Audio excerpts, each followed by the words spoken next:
Mexico is cracking down on the human smuggling and illicit trade along the Guatemala border as part of its agreement with President Trump. One America's Kristian Rouz looks into the matter.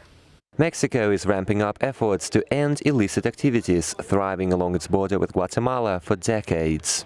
The so-called river economy along the border has involved plywood rafts, taxis and buses carrying consumer goods from Mexico into Guatemala and mostly people going the other way. Mexico's National Guard says the smuggling of goods and human trafficking is illegal and will now stop.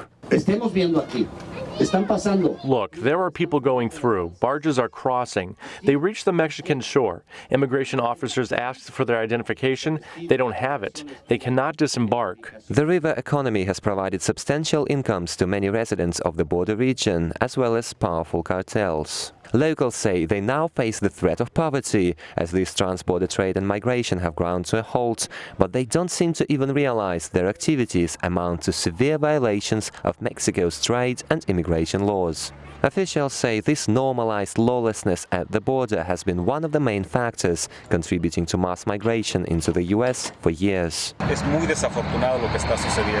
very unfortunate what's going on here in Texas. What we're seeing on the Guatemalan border, we're seeing the exact same thing here.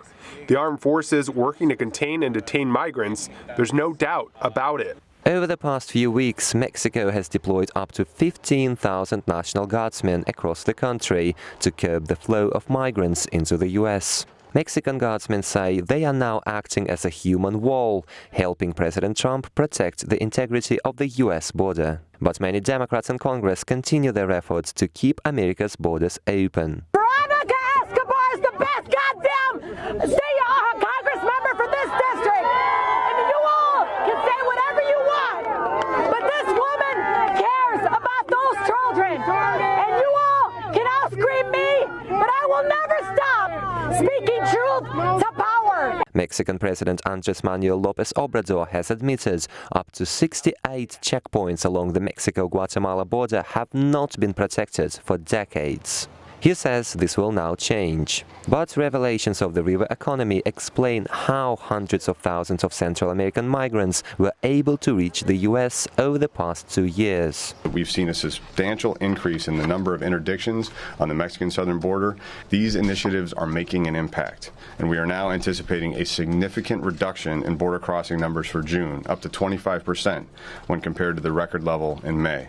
While Mexico continues to tighten up security at its southern border, some local smugglers threaten to use force to safeguard their operations. Officials warn the lucrative business of transborder smuggling of goods and people may have far-reaching connections, including in political circles in Mexico and the U.S. Kristian Rouz, One America News. Want to see more videos like this? Click on the link below and subscribe to One America News on YouTube. And call your cable provider and kindly demand that One America News is added to your lineup. Call and subscribe today.